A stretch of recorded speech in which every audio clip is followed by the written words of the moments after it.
So you build an AI agent and it works great on your laptop, but shipping it to production, that's a completely different story. This is AWS Bedrock AgentCore and it handles everything you need. In this video, we will cover everything about it. So your agent works on your machine, you have tested it, it responds well. Everything looks good locally. But between your laptop and productions, there's a massive gap. You need container orchestration, session isolation, a memory bucket, an auth layer, a tool registry, and observation pipeline. That's roughly 6 months of infrastructure work. Unless you use AgentCore, it handles all of this for you, every single one of those problems. At the core, you have your agent code, your logic, your framework. Around it, AgentCore provides 6 managed components. Runtime, where your agent actually runs. Memory, what it remembers across conversation. Identity, who it trusts and who trusts it. Gateway, how it connects to external tools, built-in capabilities like browser and code execution. And observability, so you can see everything that happen. Each one is independent, managed by AWS. You can use any framework, any model, and any combination. Let's start with runtime. A user sends a request, like find me a restaurant. That request hits the invocation endpoint, and AgentCore spin up a MicroVM inside a Spot EC2 fleet. Each session gets its own isolated MicroVM, completely sandboxed. Your agent Docker image gets pulled from ECR. Inside that MicroVM, your agent can orchestrate calls to multiple LLMs, Claude, GPT, whatever you need. When your session ends, the MicroVM is destroyed and resources are deallocated. A new request, new MicroVM, about 20 milliseconds cold start. Now, let's talk about memory, starting with short-term. When a user chats with your agent, every message gets stored in a short-term memory store, managed by AgentCore. Find me a restaurant. The agent responds, sure, what cuisine? The user, Italian, outdoor sitting.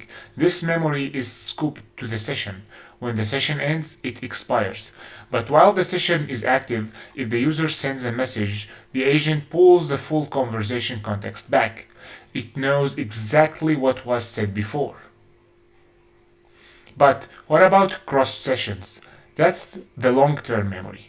After a message is sent, it flows from short-term into a persistent long-term storage.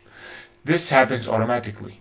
Then a background job runs, extracting useful information using 3 different strategies: semantic memory, a vector embedding for knowledge retrieval, user preference, structured profile data, and summary memory, a compressed conversation history. Together, they build a rich, long-term memory for every user. So, how does this all come together when a new request arrives? The user says, book me a table. First, the agent checks short-term memory, what was said in this session. If it finds the user mentioned Italian food, outdoor setting, but that's not enough, so it queries long-term memory to fill the gap. Semantic memory says, prefer outdoor dining. User preference says, always order vegetarian. Summary says, 3 past restaurant visits. All of this merged into a rich context. The LLM responds over it, and the response comes back, book it, 7 p.m. at Luigi's. Next up, identity. This is about security. There are 2 directions to think about. Inbound, who can call your agent?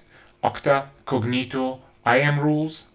These handle authenticated calls coming in. And outbound, what can your agent call? Slack, Zoom, your CRM. These use token exchange, automatic. AgentCore identity manages both directions. No hard-coded credentials ever. Let me show you exactly how the token flows work.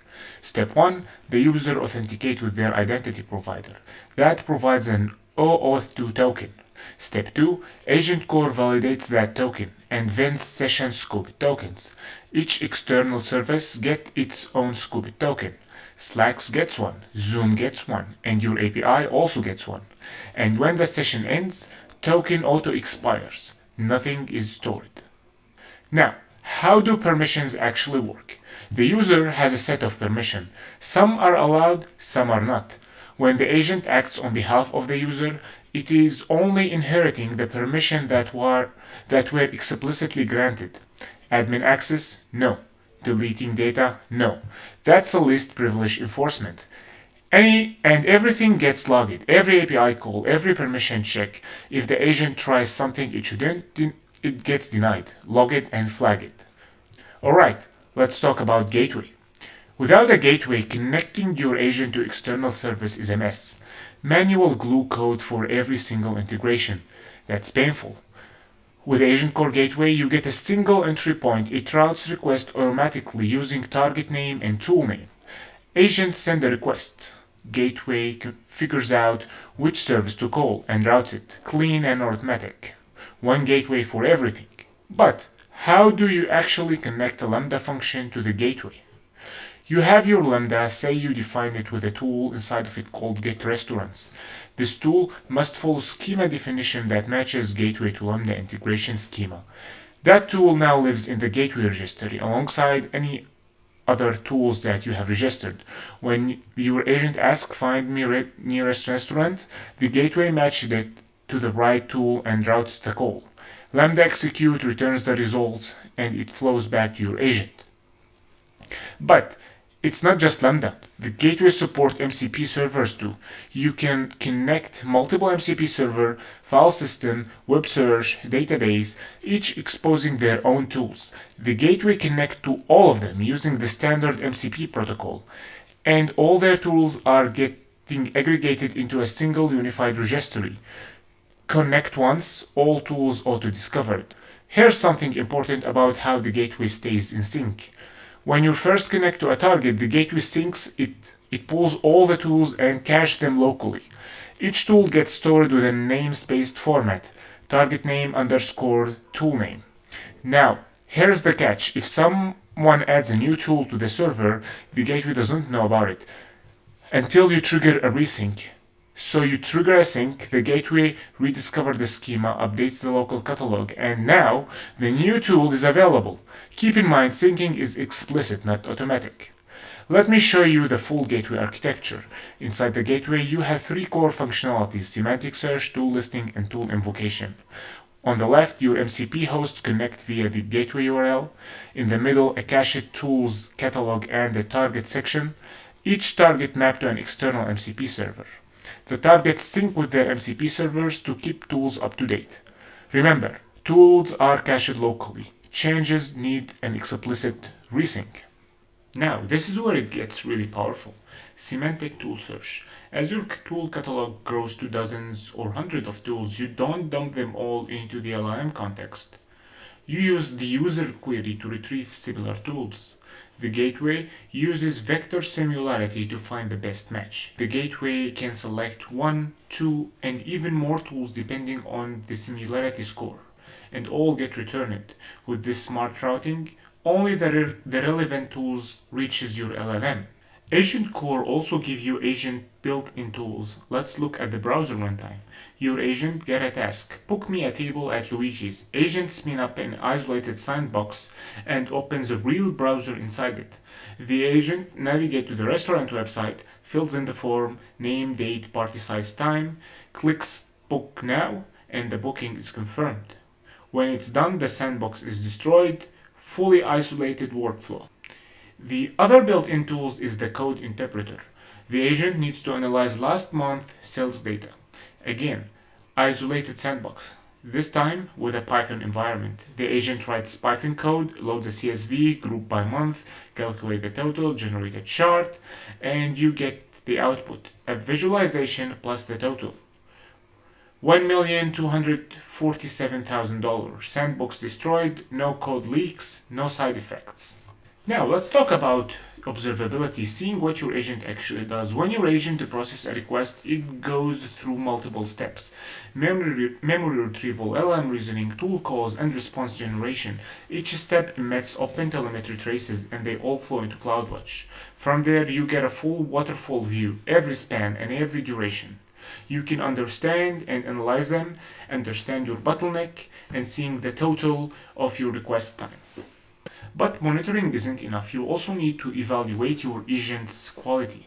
On-demand evaluation is your pre-deployment quality gate. You define test cases, load them into the AgentCore evaluation SDK. The SDK runs each test against your live agent, captures the full traces, input-output tool call, everything.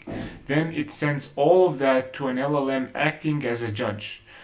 It returns a result which goes to CloudWatch and generate a local JSON file. Run this before every deploy, get your quality right. On-demand covers your test cases, but what about real users? In production, real users interact with your agent. Every session generates traces that flows to CloudWatch. AgentCore automatically sample a percentage of those sessions, let's say 10%, and runs them through an evaluation. The same LLM judge score them, and result flow to CloudWatch generative AI observation dashboard. No manual trigger, no test suite needed. And here's how they work together. On demand, evaluate validation before you ship. It answers, does this version meet my quality bar? Online evaluation validates after you ship. It answers, is my agent working well for real users right now? So before start building, we want to dive into some concepts that is important to understand. I know that you have seen the slides, you've seen the presentation, but some stuff needs to be said before you jump into the coding. When you build something with AgentCore, you need to understand the different components. First, you have you, the user, or you, or whoever is using our application. The user request needs to go into a place that actually accept requests. So user doesn't directly talk with an LLM. It goes through a proxy. You can think of it as a proxy, actually. This is what is known as the AgentCore Runtime. An AgentCore Runtime is where your application run that hosts the code to call or orchestrate one or multiple LLM calls. The orchestration can happen either through plain code or through built-in frameworks like LangGraph and so on. I don't use too much frameworks. I only use LangChain and LangGraph, but feel free to compare this with whatever framework you want to use. When a user sends a message to this AgentCore, something like, I want to refund my order. Currently, it's just being sent into an HTTP running server. To make this actually do something, you need to connect it with a brain. You need to add a brain to this one. Your brain for the application is an LLM.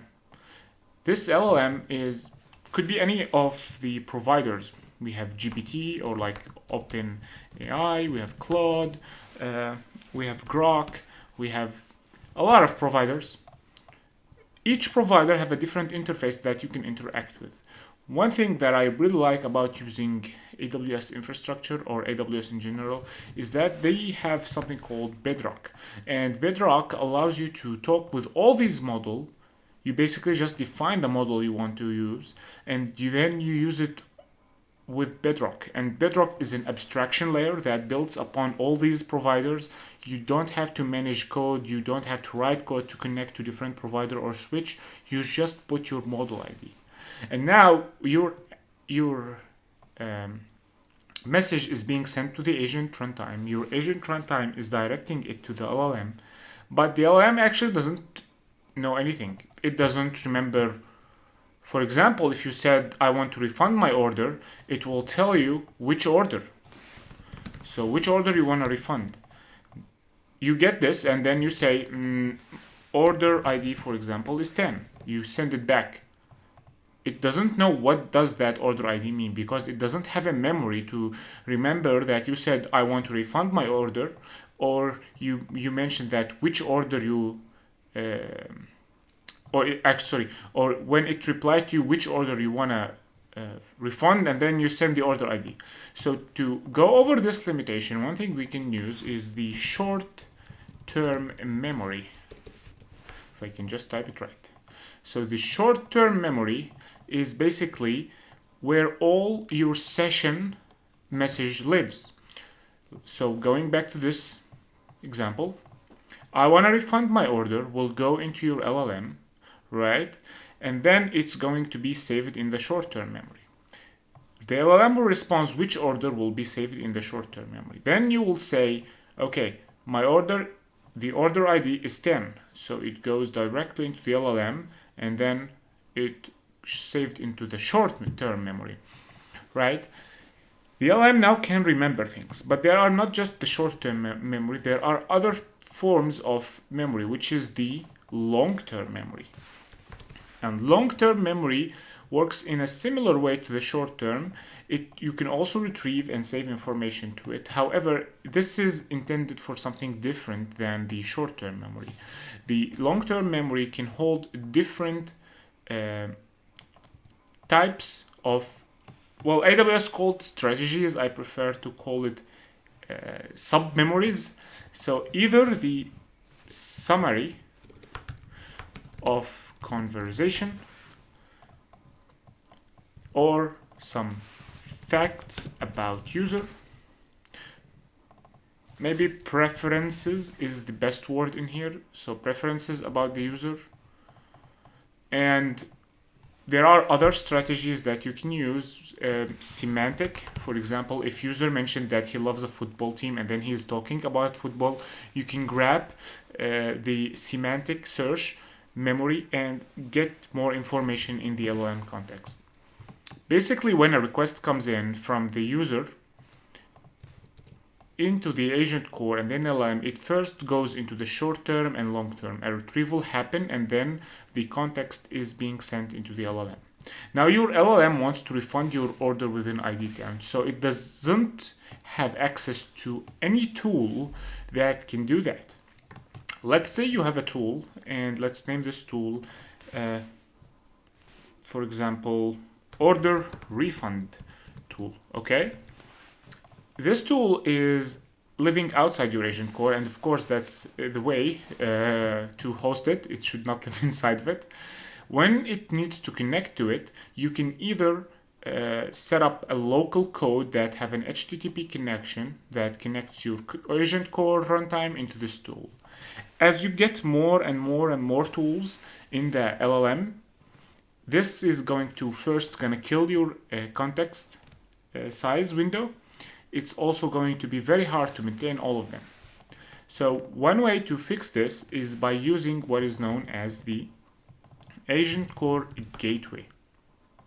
AgentCore Gateway is AWS AgentCore component that is responsible for connecting your LLM to external services. So your order refund actually lives in a Lambda function.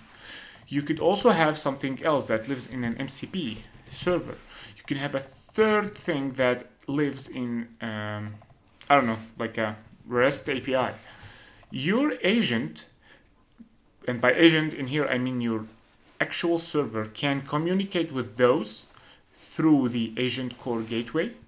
It's a proxy, and the more precise name is a tool catalog that allows you to connect through it into external tools that you define. Now, when you say my order ID is 10, it goes here, the LLM picks it up. The LLM also has access to these tools, so it knows that it has access to the refund order that lives in this Lambda, right? So refund is one of the few functionality that this Lambda exposes. So now it can call the Lambda through the gateway, accessing the refund with the user ID. Of course, there could be some other complexity involved for this kind of refunding process, but you get the idea and have the different components all work together. Yeah, this is everything you need to know about the AgentCore before you start building. One last thing that I actually want you to do is to go in here and type in AgentCore CLI download. And AWS provide you with an AgentCore CLI that you can download through this command and use it in your own Visual Studio. You can even control different aspects of the AgentCore components through this CLI. So we want to start by creating a project. So for that, I need to say AgentCore create. And it tells me name your agent. So let's say, for example, customer support. Okay, it tells, do we want a production ready, which will allow us to set up a production ready agent, but we don't want to go this route. Let's just go with this one. You can choose whatever option you want from this list. I'm gonna delete and start from scratch just for understanding. And then in your provider, I'm gonna use Bedrock. You can use any of the other ones that are available or listed. Then we also need a long and short memory, but for now, let's just put as none. We don't want a GitHub repository. We wait a few seconds, and this will basically spins up a new project for us containing all the dependencies and all the required files that we can use. You can see it basically set up a client connecting to the MCP. It has a model loading from Bedrock and the main entry point. What I want you to do is that I want you to focus on the bedrock-agent-core.yaml file. So one thing is very important about this. This is where your AgentCore CLI brain lives. It has all the required configurations about your agent, where the entry point is, where the AWS configuration for it, the memory, the identity, basically everything related to your AgentCore lives in this file. You can either use it or you can configure things manually. However, we want to focus on this entry point in here, which says that everything lives in the main.py. So while this is downloading, let me stop it and wait until it finishes and get back to you. Okay, I'm back. So it's finally up. I will delete everything that we have in this folder, the source. Okay, and I will create a new main.py file. In this file, I'm gonna start from scratch, allowing me to show you exactly how everything happened. So for this, let's start with doing some import and setup. So I'm gonna import logging, and I'm gonna say logging.basic config. Okay, it auto-completed for me, and then logger equal logging.getLogger__name. Now just set up the logging for our system. The next thing we want to do is to set up the Boto3 client for the Bedrock, and that's very simple. You just use the Boto3 with the client, and then in here you set Bedrock Runtime, and then you provide a region name, which in our case is US East 2. Now we have our model in here initialized and connecting. What I want to do next is show you how we can start our server. Going back to the xCloud row, we need the AgentCore runtime, which holds our server, which connected to an LLM. So let's first have the server ready.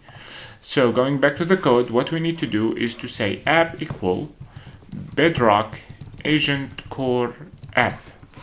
This will come from Bedrock AgentCore.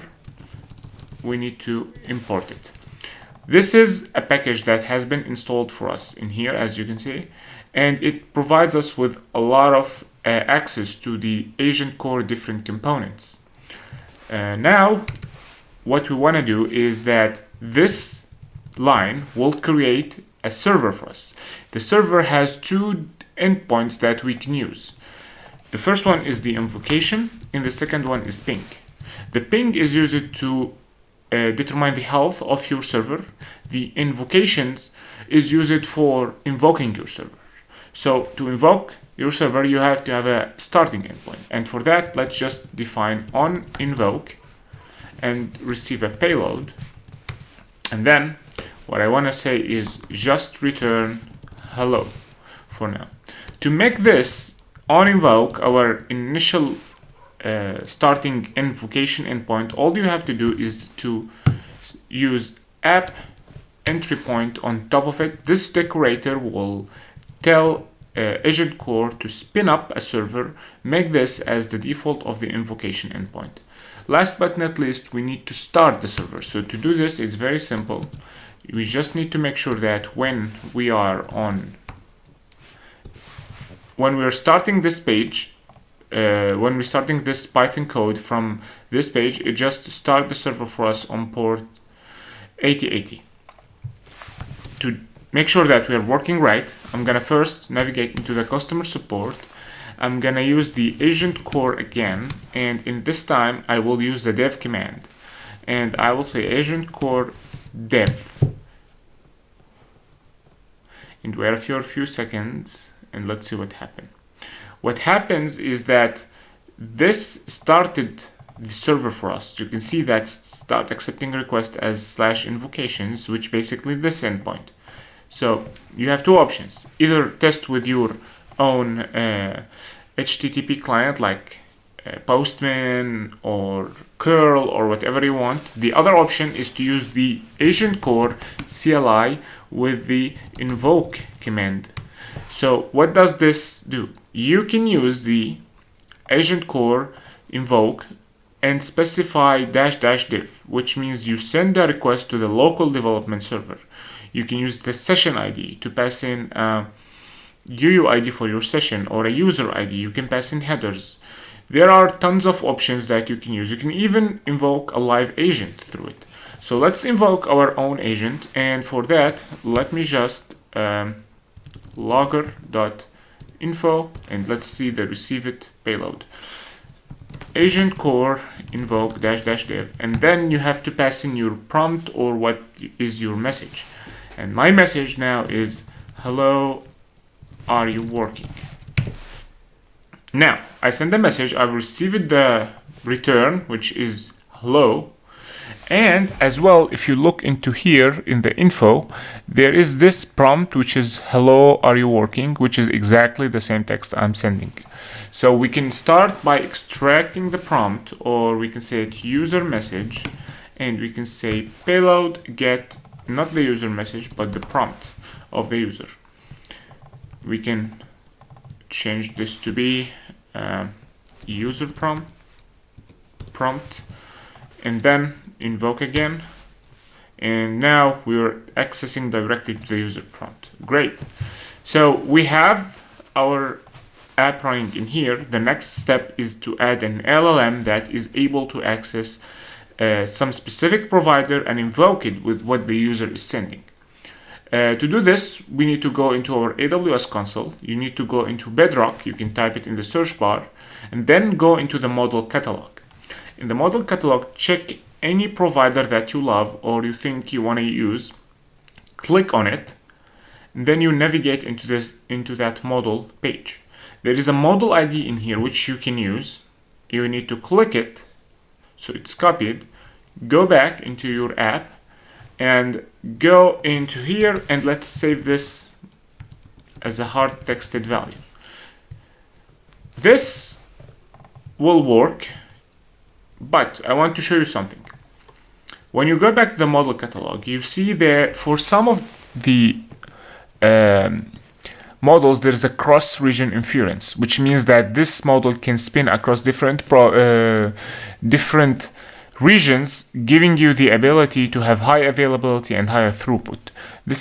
I don't think this is available for